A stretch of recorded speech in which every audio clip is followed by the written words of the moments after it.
결혼 후 모아온 자금만 1억 8천만 원이 되었네요. 원금은 1억 950만 원, 빚의 크기는 4억 원이 넘고 이자만 3억이 되네요.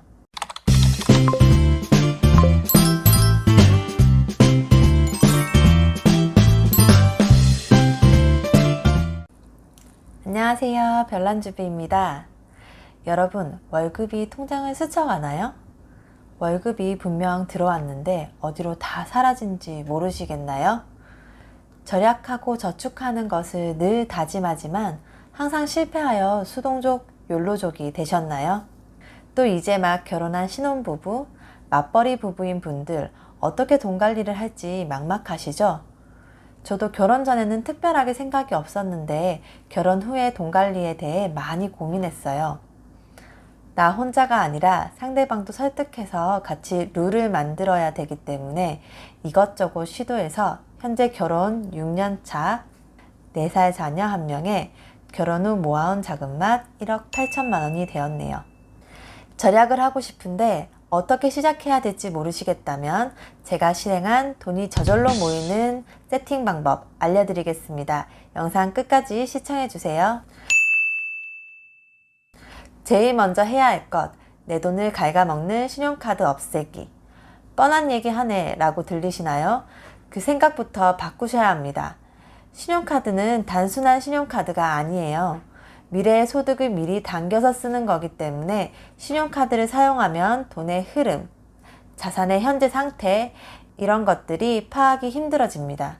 스스로가 내 자산과 자금의 흐름을 파악하지 못한다면 어떤 재무적 계획도 세울 수가 없어요.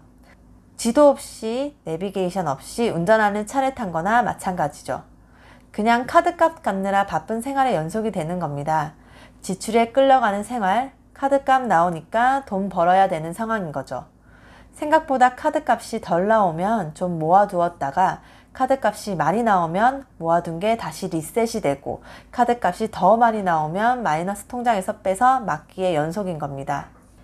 여러분, 재테크 검색하시고 고민하다 보면 복리의 마법이라는 얘기 많이 들어보셨죠? 1억이 10년 뒤에 10억이 된다는 마법. 근데 신용카드는 미래의 소득을 미리 당겨서 쓰는 거기 때문에 복리의 적입니다. 내 자산이 복리로 불어나는 것을 계속해서 회방 놓기 때문에 복리의 마법은 내게 일어날 수가 없는 거죠. 또 복리를 반대로 생각해 보셨나요? 역복리의 덫이라는 것인데 복리 지출, 복리 채무라는 것이 있어요. 여기에 대해 마법의 돈 관리라는 책에서 이렇게 설명합니다. 당신의 지갑 안에 10,000원이 있습니다.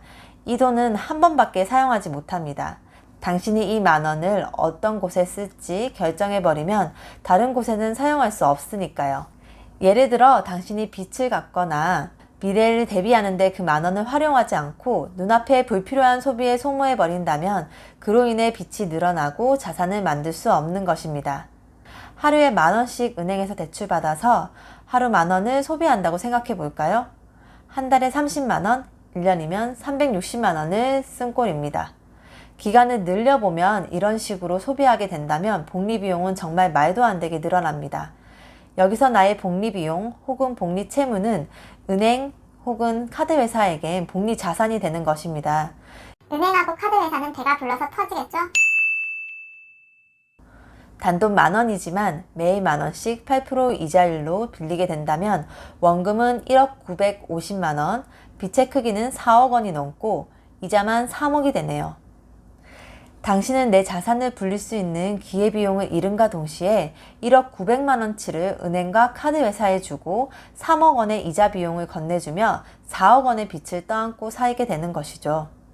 중간에 돈을 갚는 것을 계산하지 않았기 때문에 극단적인 값이지만 지출이 통제가 되지 않는다면 언제든 일어날 수 있는 일입니다.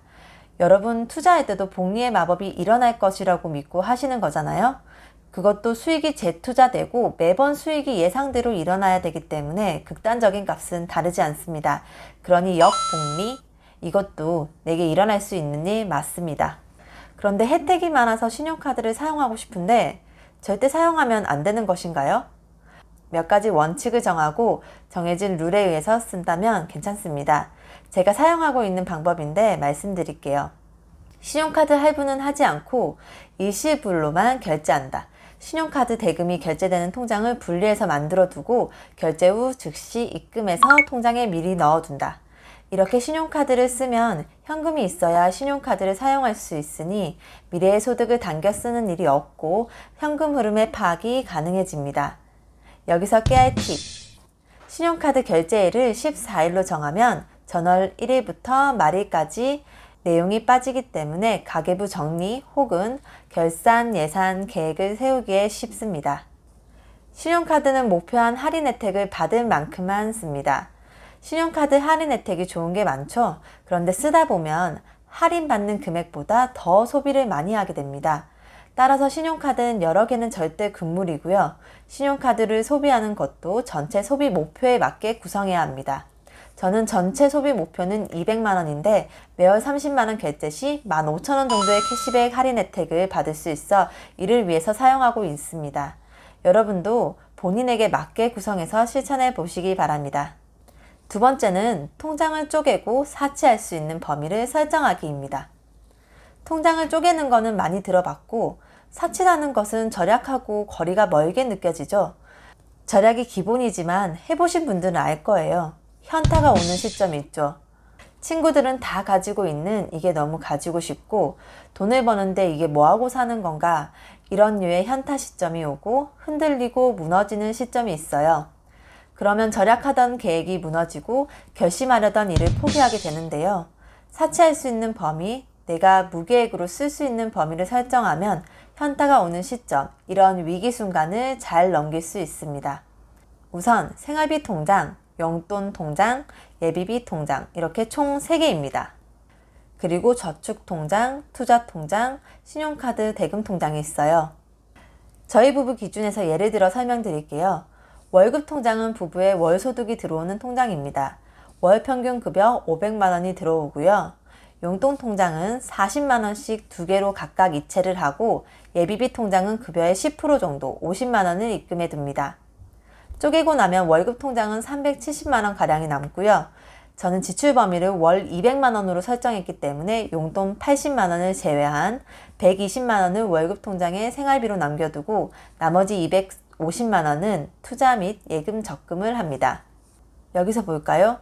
생활비 통장은 공동사용 통장이고 절약을 우선으로 관리하기 때문에 120만원이 지출이 넘지 않도록 노력합니다. 지출 관리가 빠듯해진다면 고정지출, 보험료, 관리비 등을 점검해 봅니다. 체크카드를 2개를 발급받아서 공동생활이 필요한 것을 이 통장에서 충당하고 지출 시 SMS 알람이 오기에 둘 다 확인이 가능하고 합의가 되는 것만 지출을 하게 되죠. 그리고 용돈 통장은 저희 부부는 여기서 서로의 노터치가 진행됩니다. 이 부분은 무계획으로 소비가 허용되는 부분인 거죠. 핸드폰 비용과 갯돈은 여기서 충당하고요. 나머지 개인이 쓰고 싶은 곳에 쓰는 거죠. 모아서 사고 싶은 것을 사기도 하고 배우자가 이걸 왜 사는지 이해 못하는데 나는 너무 갖고 싶은 그런 거 있잖아요. 그런 거 사고요. 사실 배우자가 이해를 못하는 거면 쓸데없는 것이기도 하지만 말이 안 통하는 부분도 있거든요. 부부는 이 부분 이해하시죠? 안 싸워도 됩니다. 이 부분이 사치를 하는 돈, 절약을 안 해도 되는 돈입니다. 사치를 하기엔 40만원이 작나요? 하지만 이 돈을 차곡차곡 모으면 크게 소비도 가능하고요. 절약의 숨통이 조여올 때 내 개인 돈이 있으니 든든하고 한번 소비를 하면서 반성도 하게 되지만 다시 절약을 할 수 있는 힘을 얻기도 하고 스트레스도 풀게 됩니다.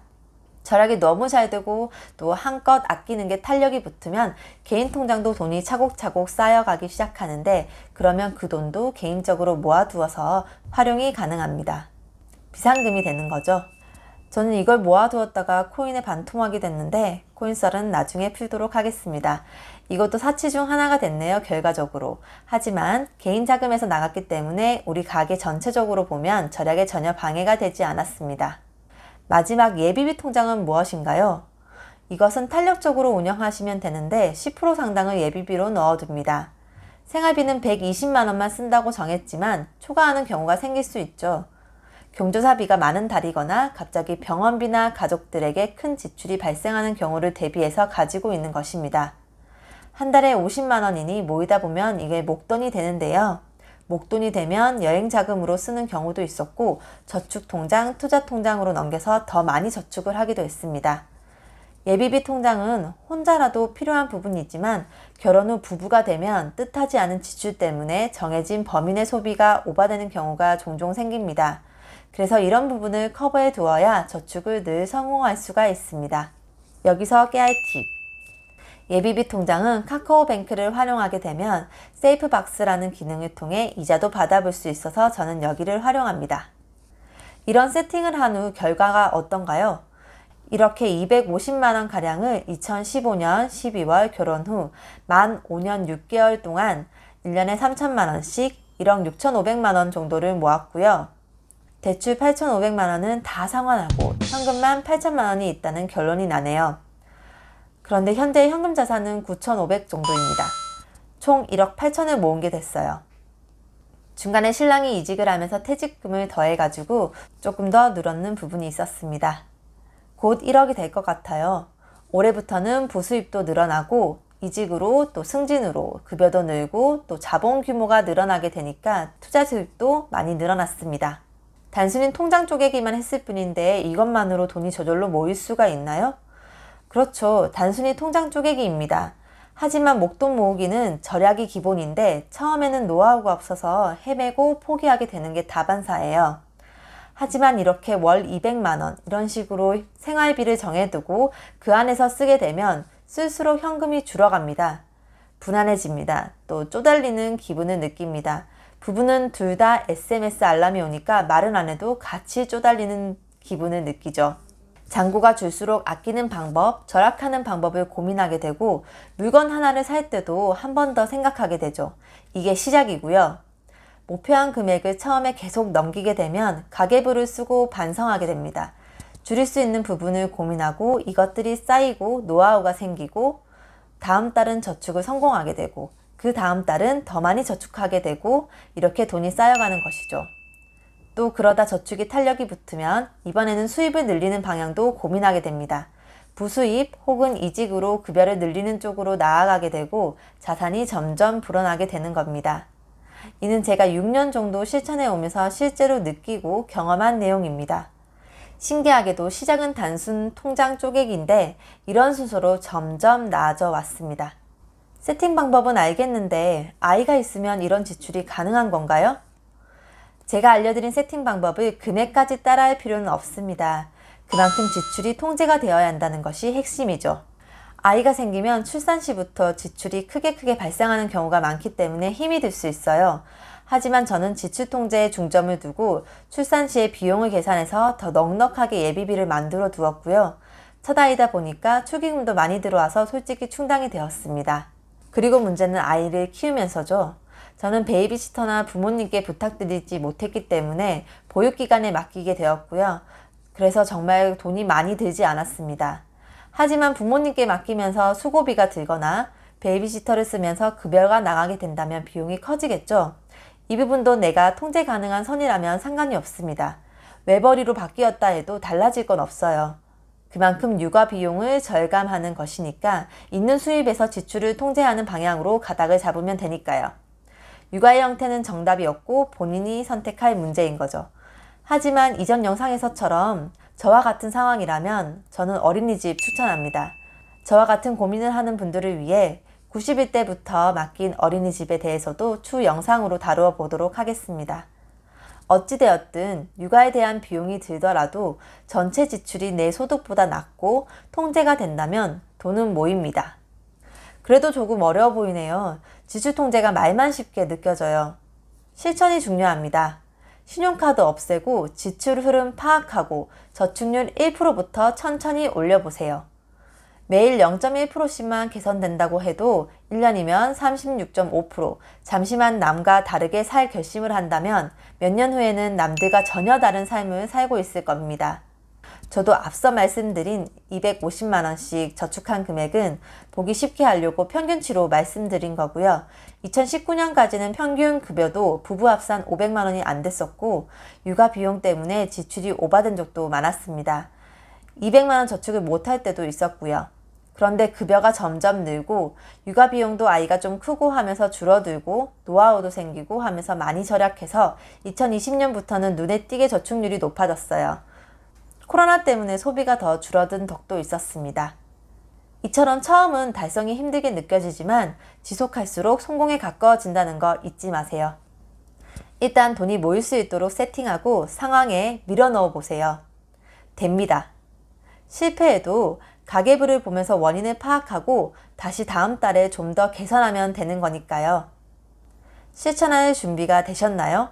가계부로 기록하기 이제 같이 해봅시다. 저는 편한 가계부라는 어플을 사용하고 있고요. 이 어플이 이체라는 부분이 있어서 저는 쓰기가 편하더라고요. 통장을 쪼개고 또 세팅이 끝나셨다면 나누어진 통장을 가계부로 옮겨서 한눈에 보기 쉽게 정리하면 좋습니다. 매달 지출을 파악하고 정리하고 자산의 흐름을 파악하는 연습을 하면서 기록해 보시기 바랍니다. 지금까지 돈이 저절로 모이는 세팅 방법 말씀드렸고요. 이제 돈이 막 모일 것 같은 기분 드시지 않는가요? 시작이 반입니다.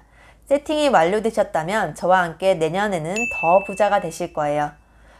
저도 가정 중에 있지만 실천하면서 미래가 달라질 것임을 확신했고 영상을 통해 기록하고 전달하면서 증명해 보려 합니다.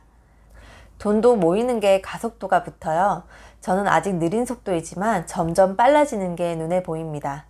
제가 저축통장을 활용하는 것, 또 투자통장을 활용하는 것도 앞으로 어떻게 해왔는지, 어떻게 할 건지 종종 가계부 결산이나 절약에 관한 내용을 올리면서 말씀드리도록 하겠습니다.